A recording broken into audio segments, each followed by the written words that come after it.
আজকের মেনু ব্রোকলির সবজি। আলু ব্রোকলির সবজির জন্য লাগছে ব্রোকলি, আলু, টমেটো, কাঁচা লঙ্কা।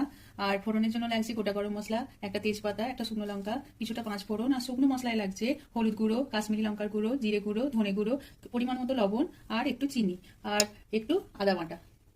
দেখুন, এবার ব্রোকলিগুলো ভাজা ভাজা হয়ে গেছে। এবার আমি এগুলোকে একটি পাত্রে তুলে রাখবো। ফোড়নটা যখন একটু তেলেতে ভাজা হয়ে যাবে, তারপর আমি আলুগুলো দিয়ে দেবো। এবার এই পেস্টটা আমি দিয়ে দিলাম। এবার এটাকে ভালো করে কষাতে হবে। টমেটো, কাঁচা লঙ্কা দিয়ে দেবো। এরপর দেখুন মশলাটা ভালোভাবে কষা হয়ে গেছে। তার পরিমাণ মতো জল আমি এতে দিয়ে দেবো। এই ব্রকলিগুলোকে দিয়ে দিলাম।